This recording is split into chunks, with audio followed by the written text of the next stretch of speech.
Hey, what's going on? Liron here. Today we'll discuss what happens when the painting doesn't really go your way.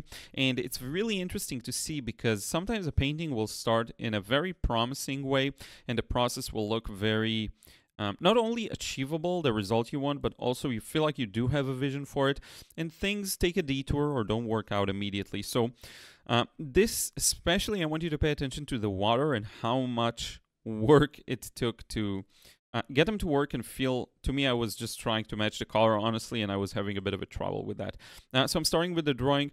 The main element here is the little boats, the dock or all the ropes and the thing leading up to it, the river, the water bank, I guess, and the buildings above.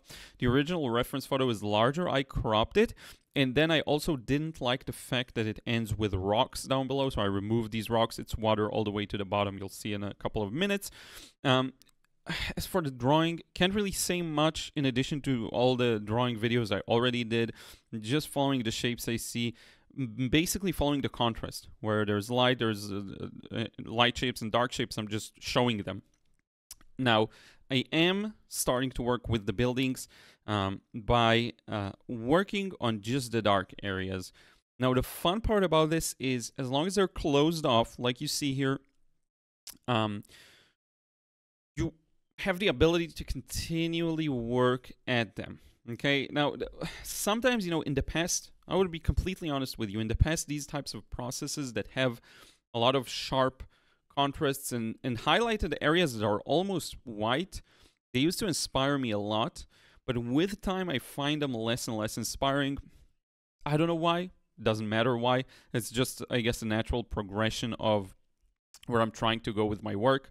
Where I'm not trying even, where that work carries me and leads me. I didn't do anything to feel less inspired by these subjects. I think they make things easier in terms of seeing the shapes, which is why I think this lesson is relatively simple for beginners to get to, but I don't know why. Something about it is not as appealing to me as before, and what I find more appealing is personal subject matter, things that I feel some kind of a connection with, whether they have this kind of a highlighted pattern or not. So I'm working on this closed area. As I mentioned, that's the one advantage of painting these subjects. You can kind of feed it more and more paint, and even if some areas are beginning to dry unevenly, you see a light area on the right, and then I'm adding something that looks a little darker. This actually is of no concern because you can just connect the two areas by swiping the brush between them a couple of times, and you'll do well. It will still look good. So that's almost a non-issue, especially when you're using this wet of a wash. With this, by the way, brush I haven't used in a while. I believe that's a Winsor Newton.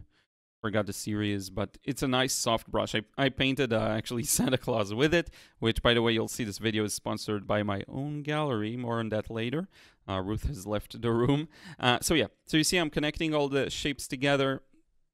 This doesn't have to be accurate at all. Not colors, not values-wise, because the value is going to be darker anyway, and because the colors are still malleable.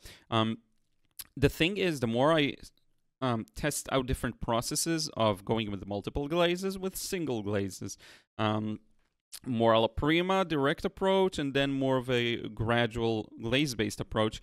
I learned that especially if it's this light and the reference photo is dark, you have sort of a runoff track, if you will. That's how I see it. You still have time to adjust course until you take off. A longer takeoff, I guess, tarmac thing. I don't know. I know there's a saying for that. I just forgot it. But in any case, yeah. So even though there's some unevenness, the colors, the values aren't on point yet, it doesn't matter because we can adjust it gradually with the next washes. Now, the reason I'm connecting these, I don't really know. I'm just following the shape of mid values that I see. To be honest with you, the ground needs darkening too, so I might as well have connected that instead of skipping it and just adding in the ropes. You'll see in a few seconds when I darken it.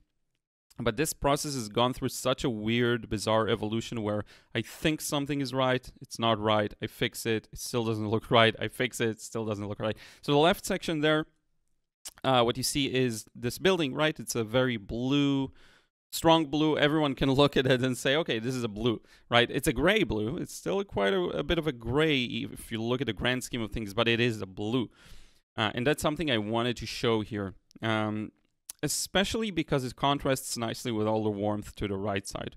That, by the way, a lot of that warmth shouldn't be as warm. I kind of went a little too warm.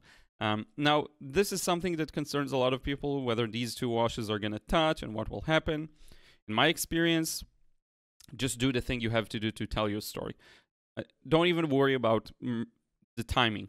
Even the timing is not a rule. You know, there's cause and effect, but even that is not a rule, if you catch my drift. I mean, it's not a rule that you have to mix every color you see accurately, doing some wet and wet for the foliage. It's not a rule that you have to mix the color accurately. It's not a rule that you have to mix the value accurately, because all of these things eventually just chain you up and don't let you tell the story you wanted to tell. So it's far superior if you want to create a result that is truly your own vision and something that is real.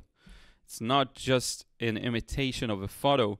It's far better to focus on that, to focus on the art, so to speak, rather than the following of some kind of a guideline.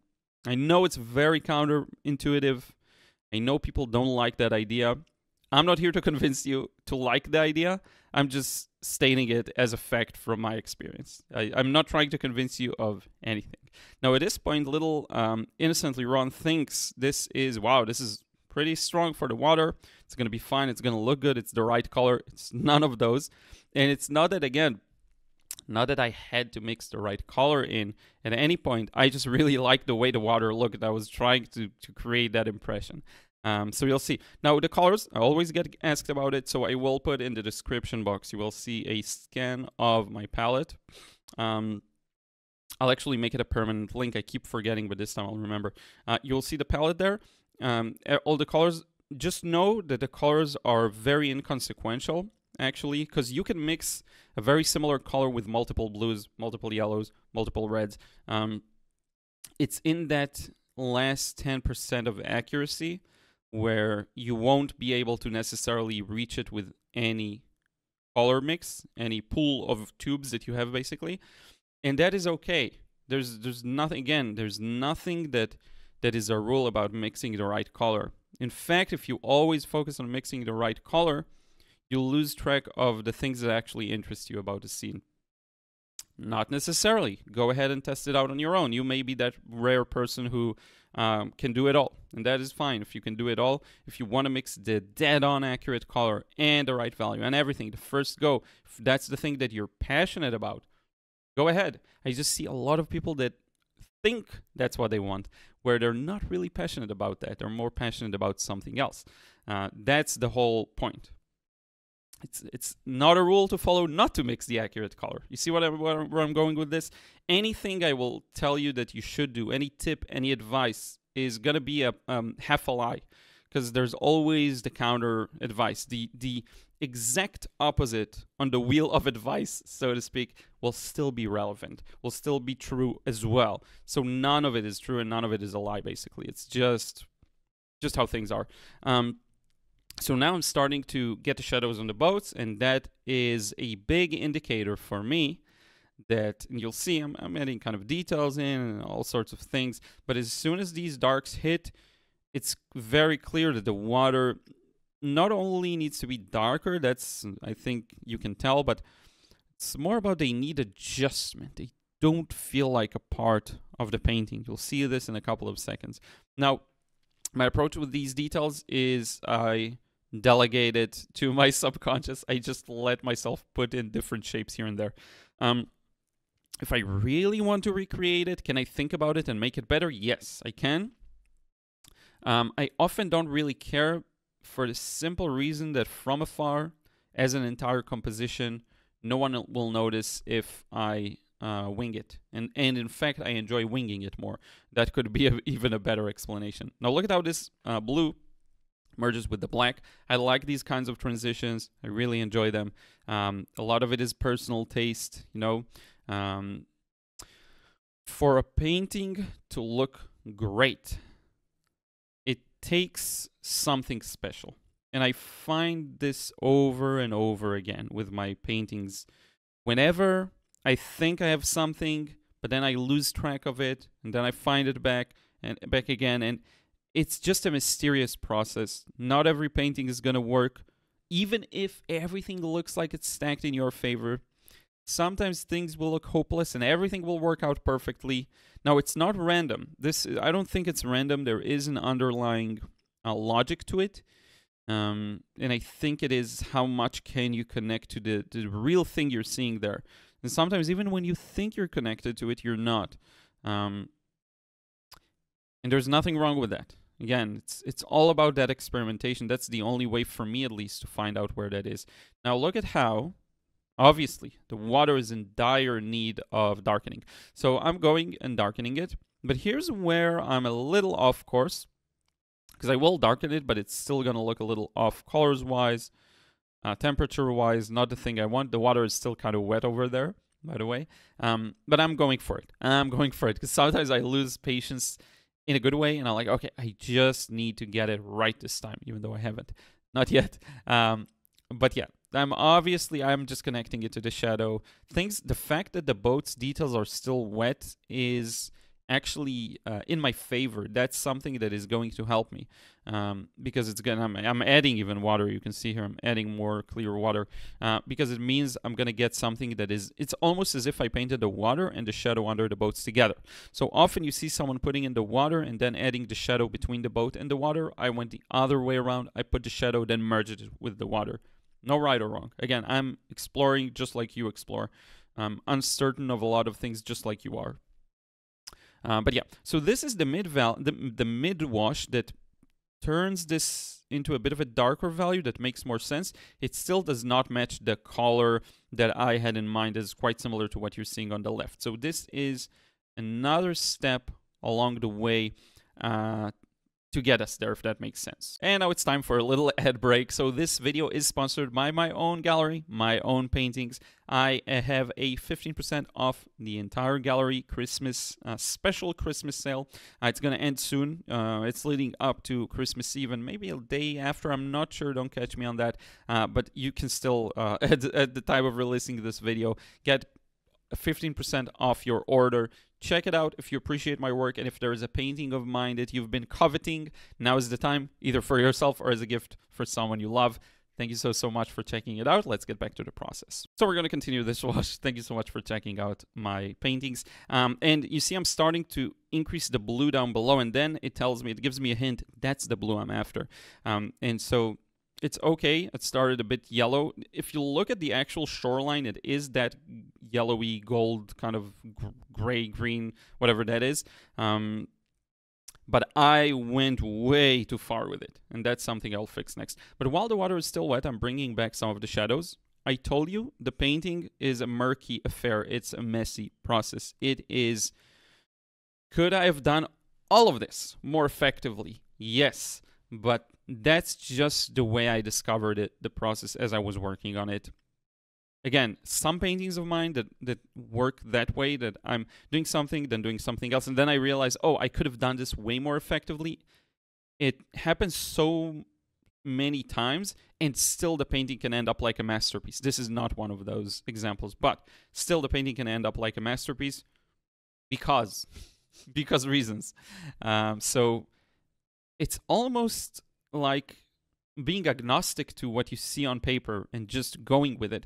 Not because you should, not because that's the right thing to do, but because that's the only way to get the process to continue. You know what I mean? I don't know. I hope my point comes across. Whatever you take from this, you take from this. There is no real message. But yeah. So I'm going to start darkening in those details above the boats. That's how I like to work on it. One step here, one step there, a little section here, a little section there. This entire thing should be darker. Again, it's one of those types of scenes that in the past I would be like wowed by. I mean, it's a beautiful picture, don't get me wrong. But now as I've seen through it a bit more, I'm finding that, again, these types of very personal subject matters speak to me more, whether they have these kinds of conditions or not. Plus, there is something about a paper white that I find to be very unattractive, actually. It's very much dependent on the overall composition, the thing that cannot be explained. It really is a thing that cannot be explained. Why it works, why it doesn't. It's not the rule of thirds. It's not any, anything. It's everything together. It's everything singing in harmony. If one note is off, it suffers. And how to get all of these notes to not be off beats me. But yeah, the thing is, these paper whites can work in the right context, but sometimes they're such an eyesore to me. And I have to really work with them and play with them and change them to make them look beautiful. Now here I'm doing something I've been enjoying lately. Maybe you've seen it in other videos. I am using opaque paint, wet and wet. Yes, you can use opaque paint, wet and wet. Just straight into it. If you see white windows that are in the shadow, it just works. Something I discovered and I've been enjoying doing. You've seen this, a bit of it with my cars. If you're supporting me on Patreon, you've seen a lot of this in the last Patreon exclusive video I have posted. By the way, quick note, if you're supporting me there and you haven't checked out the video, be sure to check it out. It's a very unique process, I think. It's not something like the usual things I do. It shows a bit more of the directness and a lot of the recent things I've begun incorporating into my paintings. And if you're a free supporter on Patreon, maybe try and make us a switch, because you can see probably a snippet of the post, but you can't see the actual video. So if that's something you've considered, now is a good time, and I will add more. So the more you wait, the more videos you will have that are exclusive to watch. The previous exclusive video I did was a hyper-realistic, I think, night scene, something you really don't see me do much. So yeah, you have these two for starters, plus some old exclusive posts. So be sure to check it out, and thank you so much to anyone who already supports me there. Much appreciated. And thank you for watching and making it all the way to this 2/3 of the video point approximately.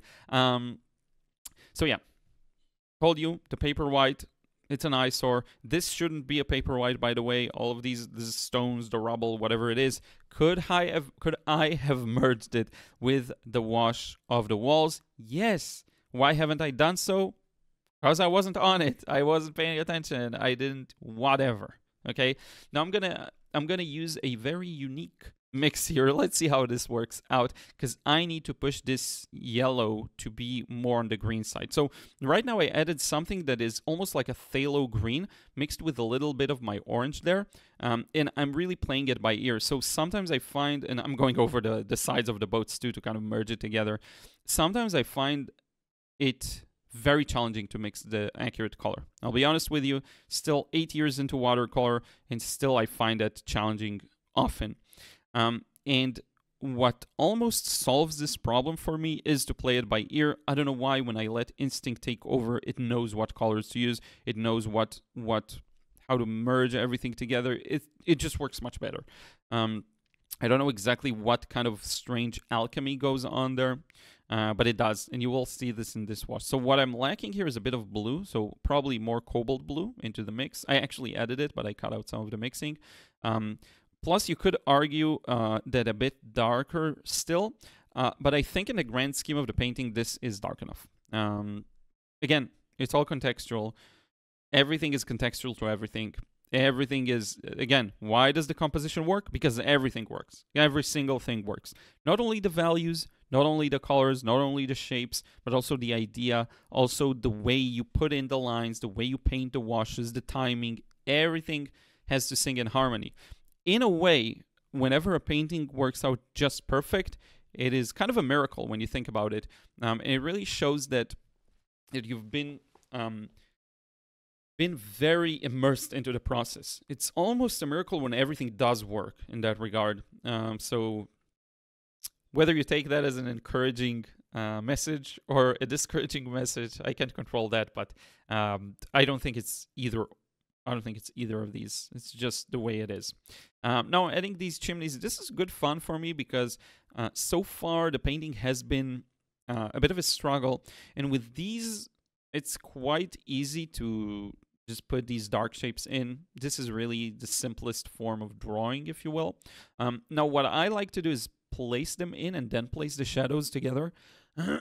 So while I have the dark paint, I'll place all the spots of the dark paint, then I'll place all the shadows, and I will still get these two light and dark shapes to merge together. And the reason I do it this way is because it's just more economical. While I have a dark paint, I'm going to put it everywhere I see it. For painting processes that are a little messier, I'll often really look around and find where all of the instances of the color are, and I'll try to again jump around the painting if I can. Sometimes it doesn't make sense to do it this way, but often it does. Again, it's very much contextual. It's very much in the grainy, unclear reality. And I think that's something that a lot of people need to hear if they want to make art in the purest sense of the word art, instead of suffering and struggling, right? Because I think most people just don't want to struggle with their creation. They want to feel that freedom and fun that comes with it. And there is no answer to that. I can teach you a technique for an even wash. I can teach you some principles that will help you achieve an even wash. But how do you go about applying that in a painting? How do you go about making the thing you're painting look good? Not just accurate, but look good. That is, in a way, a mystery. I don't know if it's an unsolvable mystery, but the one thing I do know is that when all interference goes away, and when you're able to just see the thing you're after, whether you see it, and don't take the words literally, whether you see it in your mind's eye, whether you see it on paper, whether you feel it, doesn't matter. The word see is used very loosely here. But when you're able to see that, and usually it's there, and it's not really hard to see, it's just that things block you from seeing it, and that those things are anything like perfectionism, anything like expectations, anything like hopes that a process will work. Everything like that has to be left by the door, not because it's the right thing to do, but because that's the only way to make the art, so to speak. Again, learn as many techniques as you want. Learn as many principles as you want. Learn as many compositional rules as you want. These things won't mean much to you. And I've seen this over and over again with my students, especially students that I've done physical, like actual people that are here, and I can see them paint right, over their shoulder. It doesn't really matter if anyone gives you the how-to. At the end of the day, the way you use it is so dependent on, and even the fact that you try to use it can be a hindrance. So the process is murky. It is messy. I don't have any answers for that. I don't have any answers why I needed to cover all the buildings, make them darker, and then go ahead with my white gel pen and do wet and wet with a pen into watercolor. I have no real answers for that. And in this instance, I don't feel like it worked out the way I wanted it to, right? And that can happen. The painting won't go your way always. Now, while I have that white gel pen, I do feel like the boats, which are the focal point to me here, are lacking a bit. So I'm going to add a bunch of little highlights and details and the ropes and the riggings and the buoys and all the small details that I see.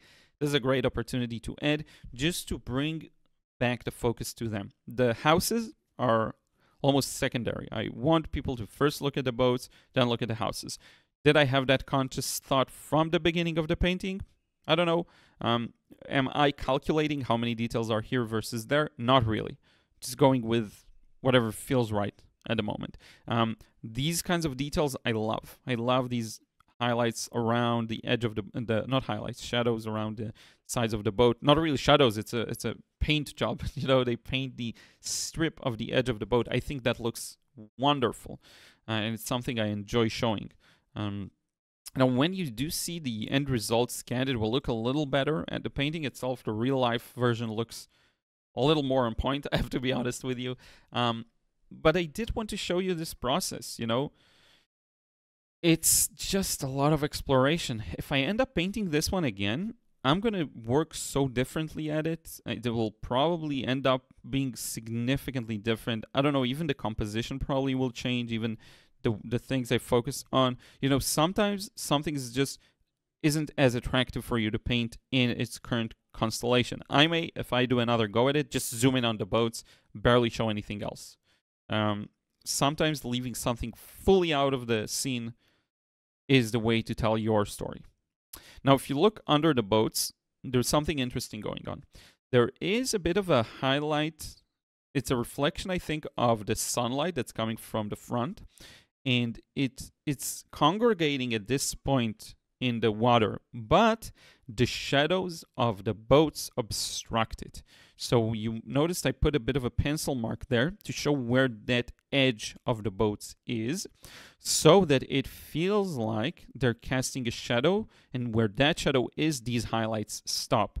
So what I'll have to do is place the highlights so that they fade down below, but they have something that feels like a hard stop up top, following that shape of the shadows cast by the boats. I hope that makes sense. So you have this area in the middle of the water that is just by pure coincidence is bordered on the bottom by just it fading, and on the top by the shadows cast by the boats. And look at how this shadow begins to tell the story, and it feels just a bit natural.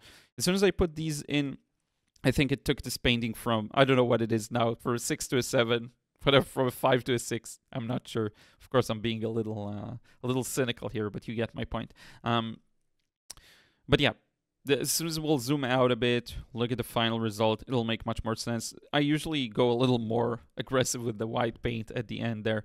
Here's the final scan. I hope you like it. I'm going to show you some details zoomed in. Again, this is the type of scenes that in the past I would be super duper thrilled to paint. And sometimes things change, and there's no real reason why they change, and you shouldn't even have to look for one. I think it's just us, the circumstances of our life, the thing we think about, the thing that inspires us, it just always shifts. But in any case, I want to thank you so much. I just noticed something crazy. The YouTube play button is just by pure accident mirroring through. There's a closet and a mirror. I don't know how it found its way to the video. I did not place it there on purpose. It's the first time I noticed. It's so funny, but it turned out perfectly. Maybe I'll even drop it down one shelf so it's more prominent, but that just made me laugh. But I guess thank you so much for watching. Don't forget, Christmas sale. If you've ever coveted a painting of mine, I did add a couple of new ones. Be sure to check that out. Covet, I love that word. If you want to gift it to someone you love, or you want to give a gift to yourself for this Christmas, 15% off entire order. So add, even if you're interested in that. I do want to thank you for watching. I do want to thank everyone who supports me over on Patreon. As I mentioned, a couple of processes there are exclusive. I think they show something different, each one in their own way, and there will be more. So maybe you want to check that out. If you're already there supporting me, what are you doing? Watch those videos. You have access to them. In any case, thank you so much. We'll see you in the next vid. Till next time, take care.